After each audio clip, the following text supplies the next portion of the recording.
I've been piloting this thing for a while now, and so far it's been great.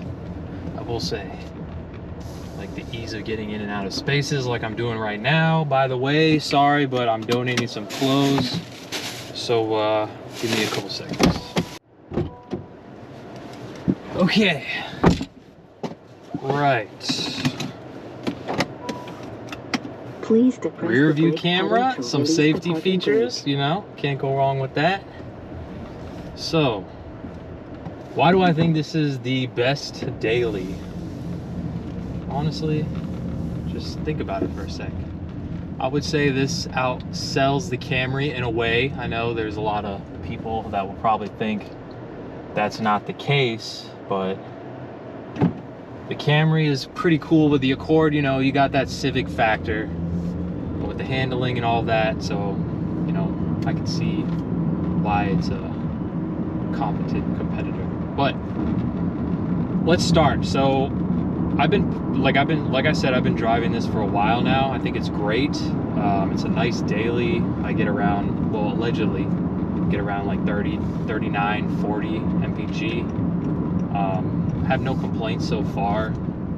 I mean, what is this, like a 2-liter in a 4-cylinder hybrid, you know, with the battery pack and all that, the electric motor. The hybrid experience has been interesting. I mean, I've driven a lot of Toyotas, I've driven some Priuses. I would say their hybrid system is a lot better, technologically speaking, and probably the reason behind that is because they patented the shit out of it when they first, you know, came out with it and whatnot. But yeah, I mean, it's been good. It's been great. You see how the gas engine kicks in. I'm probably like quarter, almost halfway throttle, like dogging it a little bit right now just to get up to speed. And this is like flat surface, kind of curvy road, back road-ish. So I would say, yeah, this is great daily. If you're looking for something like this, 2019 Accord EXL, I wouldn't go touring, because if you're going touring, you might as well, you know, go a little baller and get the Sport, because if you're touring, you know, you have probably a little more weight, you're not going to get as much gas mileage, and it's just like, why would you get it, right? So that's just my 2 cents. The handling is great. So like I said, the civic factor, you know, but a little boaty around the corners, which makes sense because it's the best of both worlds. You're hauling people, you probably have a baby seat in the back, you have all the luggage in the back and whatnot, and it's extended wheelbase as well, so that's probably a factor. Also note VIN, American made, which is great. I think that's awesome. You know, America, if you're into that, you know, you might want to get this car. Although, you know, technically at the end of the day, Japanese, you know, design, and then all the parts, they probably ship them here and they put it all together, whatever. I don't know much about manufacturing process, but I will say, you know, put that in mind if that's one of the reasons why you want to get one of these. Also, you notice the paddle shifters, right? This has paddle shifters, but it's not what you think. It's not downshifting, whatever. This is CVT. Obviously, it's not Nissan spec, okay, because their CVTs are trash. But, you know, this is pretty good. You know, it does what it does. But like I said, the paddle shifter, so when you downshift, it adjusts the strength, if you want to call it that, I can't think of a better word, of the regenerative braking system. So when you slow down, you don't have to really use the brake, you can just adjust. And I think there's 4 levels of it. The first one being the least amount of regenerative braking, or the feeling behind it, and the 4th being the most. So keep that in mind if you're, you know, twisty in the corners, doing all that crazy stuff. I will say, from piloting this through the last, you know, couple of months or so, I just did a long trip, by the way, to Pennsylvania. That was great. It was great, you know, 40 miles averaging, 40 MPG-ish, you know, whatever, you know, unless you put it in sport mode. So yeah, it's been great. But anyways, going to the paddle factor and the sport factor, I was getting into that. I smoked the FRS, you know, 2014, 2013 FRS. I smoked the shit out of it, which is not like bragging if you really think about it. It is, you know, it's just a little FRS, but to be in a boat like this, and for that person to be in a sports car, you know, I thought that was pretty cool. And I guess I'll test it right now. So this thing has brake hold, which is awesome. You can chill that right knee, and put it in sport mode. I'm gonna see if I can smoke this Camry when the light turns green. So we're about to see what happens.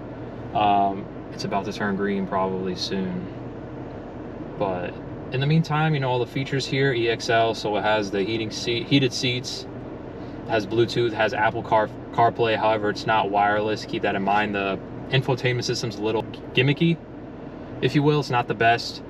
And then obviously when you're piloting this thing, you're looking at the speedometer and all that. It's half digital screen and then half, you know, with the speedometer, which I think is pretty interesting. You can adjust it depending on whatever features you want to see, like range, average fuel. You can see, you know, the hyper system kicking on and off, all that stuff. So I think that's pretty cool. Hopefully this light's about to turn green, and then we'll see if I smoke this Camry. So that's foot down, right? And that was pretty good off the line, I would say, crossing this bridge and then turning left. You see, you can kind of feel the boatiness of it. Whatever, you know, it's cool. It does what it does. This thing's completely OEM spec, you know, no lowering springs, no sway bar kit, none of that Honda boy shit, just factory stuff. And, you know, it does what it does around the corners. I was able to merge on easily, maintaining speed 55. This has blind spot monitoring, so keep that in mind if you want to get this car. I'm pretty sure that's standard nowadays, but just something to think about. All in all, pretty good. You know, I'm on speed, I'm chilling, just, you know, going to work, if you will. And that's that. All right, so I parked and we'll go over, you know, some of the random specs. And this is just Google. You guys can all do this stuff, but, you know, I'm just gonna go through it real quick. So price range, obviously 28K, depending on the mileage, all that stuff. One owner, salvage shit, used car boy shit, all that stuff you have to factor in yourself. MPG 48, so I guess, you know, I gotta do airbox replacement, the filter, and maybe put better gas in this thing. I don't know, maybe run some fuel cleaner, stuff like that, and then maybe I'll get some MPGs better. Or that's just, you know, them Honda boys trying to get people to buy, make sales, all of that stuff. You know how it is, corporate America stuff. 2 liter 4-cylinder, we already covered that. 143 horsepower. That is, I don't even know if that's trash or not really it. Maybe this is just the gas engine itself, not including the hybrid capability of it. Dimensions, so 192, 73, 57. Think about a W140 as like 212. So 192 is still pretty, like I mentioned earlier, boaty, which I think is dope if you're into that boaty stuff. Sedans, you know, the sales are kind of dying, and at least in America. I can't speak on other countries wherever you're watching this. But yeah, sedans aren't really a thing here. I mean, they are, but it's because they're a little lower price compared to a crossover, SUV, all that stuff. Again, front wheel drive, 3,386 pounds. National Highway or Safety, whatever institute, all that stuff, 5-star. So I guess that's good. I don't know about that specific corner crash they always do, whatever you call that, but I mean 5 stars, so I'm assuming it's good. No crumple zone bullshit, you know, you don't have to worry about all that. Your kid will be safe, walk away, all that stuff. So if you're into that, might as well look into this. And then, you know, seating capacity 5, unless you got a body in the trunk, but you know, that's your personal life, right? So let's get back into driving it. Slow shifter, pretty cool if you're into that stuff, technology stuff. So yeah, one thing I will say, the turning radius is kind of like weird. It's not the best, but that's what reverse is for, right? So you don't have to worry about that stuff. And if you notice in the shot earlier, I don't have a mic on, but the sound in here, you know, Honda could have done a little better. But again, this is an economy car, and it is what it is. I'm not throwing shame, but I think they could be a little better. If you compare this to the Camry, I would say the Camry is probably a little quieter, but you can also make other comparisons, right? The Camry probably rides a little smoother. Honda's known for that tight suspension feel. I've never driven a Pilot though, so I can't say much about their SUVs, but I will say their CR-V is kind of similar, like that tight feeling. So expect that with this, but not, like I said, Civic level, but it will have some of that Civic pedigree, like I mentioned earlier. So yeah, for instance, going back to sound, keep that in mind, right? So right now we're going 40-ish on a back road, like a neighborhood road, and you know, you can be the judge of the amount of sound that you hear in here. Again, I don't have a mic on, so another thing to keep in mind. And yeah, the handling is pretty good. It's a nice cruiser. The seats are a little, so I had an ES350 before this. I had an F Sport, so I had the sport seats, which, whatever, you know, just another marketing gimmick thing that they have going on. These seats are nice, but they do they do have a feel of longevity over comfort, which is great. But at the same time, maybe they could have had more support for the back. The bolsters are nice, but not too sporty. It's perfect. It's a perfect feel. But again, I can't really describe it. You'll just have to sit in one and then you'll know what I'm talking about. You'll be like, oh yeah, Mojo, you're right. So it is what it is. And right now the tires on these are Kumho. So going back to what I said about sound, maybe that's another factor. If you throw some Michelins on this, or like the Goodyear Assurance Comfort Tread, whatever, those specific tires,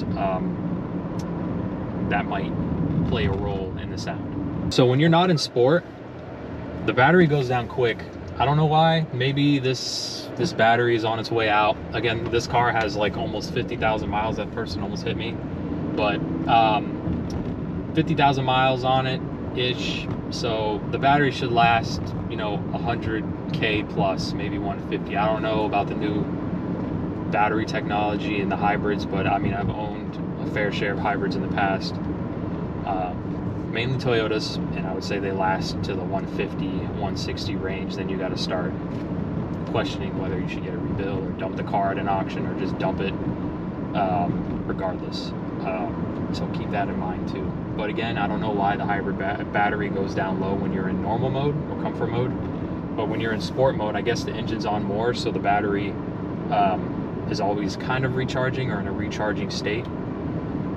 So yeah, that's what I would say about this car. Oh, and I'm running a scan gauge in this thing. So right now it's reading 39 MPG, but on this it's reading 26. So EPA type stuff, they might be hyping it a little bit, but all around a good daily. So going back to the title of this video, why is this a great daily? Well, you get the gas mileage, you get the value, right? So this isn't going to depreciate like a Tesla would or a Model 3. I'm speaking in the current time right now. I'm not speaking into the future. I'm not speaking into the past. That could change. But as of right now, I would say your value will hold a little more in a car like this. This is strictly my opinion. That could change. And it varies with Hondas. I think, you know, it depends on the trim that you get, things like that. So keep that in mind if you're looking for the ultimate daily.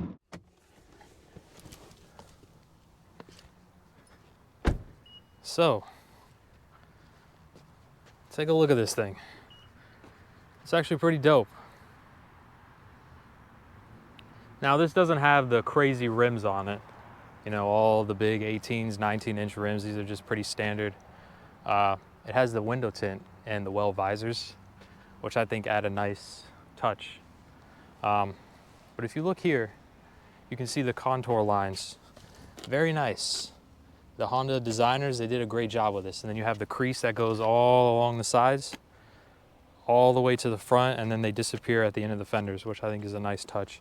A little too much chrome for me, but I think it's aged well. So the new one kind of looks like, you know, GPT designed it itself, but I think it's great. And if you notice when I got out the car, yes, these have self-locking, keyless, whatever you want to call it. It has a nice clunk, very nice clunk. But if you go to the back doors, it doesn't have it. And I think that's just cost strategy. Maybe it comes in the Touring, maybe it doesn't, but you can kind of see it has a nice little cheapiness to it. Doesn't close as good, but whatever. I do like the lights, the headlights at night. Very, very good. So when you're driving through the countryside, it gets crazy, you know, deer, all that stuff, but it works out great. It works out nice. These rims, going back to the rims, I know a little sketchy, right? Not the coolest thing, look like some salad shooters. Maybe the solid hubcaps that you see a lot of hyper mileage guys put on their Priuses. But I think it adds a nice touch. If this were to be my daily, I would probably lower it a little bit. I know I said that earlier, but the lowering springs, maybe some lowering springs, and then the rear sway bar, just, you know, so you can have a little fun on the back roads. But all in all, yeah, it's a nice cruiser. That's why I would say that this is the top daily you could get right now on the market. I mean, they're everywhere. Let's say you want to be low key, you put some tin on it, everybody has a white Accord. You can find those at any specific place. So keep that in mind. Also, this has a sunroof, which I think is great. Some people like it, some people don't. I think it's good. It's Honda, so you don't got to worry about it leaking. It's not some 3 Series Beamer where when you get to the 80,000 mile range, you got to worry about leaky sunroofs, all that stuff. You know, you see the hybrid badges here, which I think is a nice touch. Blue, nice little eco-friendly. Greta would like this shit. So actually, I don't think they would. I think hybrids are not considered. Whatever. It's fine. It's fine. Yeah. So then you can see the crease. The trim line goes all the way down here, but you know the well visors hide it nicely by adding chrome into their visors. I'm not trying to sell them, I'm not sponsored by them or anything, but what you would see is just normal trim going all the way down, and then it ends right here. One thing that I think is weird is, I think it's on the new Accord, I'm not sure, but I would have this extended out all the way and just have it cut right through here. I wouldn't have it go up again and then out. I think that's a little weird, but that's just my preference. You have the shark tail on the top because nobody has antennas anymore. This isn't, you know, 1995. All in all, very good. There are some things, you see some booger welds every now and then, but again, it's American made if you like that shit, like I said earlier. So you'll get that. Another thing about the doors is it has the crease right here. You probably can't see it. Well, you can't because of the door, but there's a rubber crease or seal that goes down here. I think that's for wind noise, but again, I don't know. Maybe in the touring you get the acoustic glass, so maybe the glass helps with the noise, but I would say that the rubber seal against that front door, it's on the passenger side as well, that helps with some road noise. So the engineers thought that out pretty well. This does come with fog lights, but it's weird because they're not really fog lights, they're just bougie LEDs. They do help, but not crazy, you know? You would think they would help a little more, but not as much. Again, factory LEDs, so I think that's a nice touch. I don't know how much LEDs are in the taillights, but again, it's pretty cool.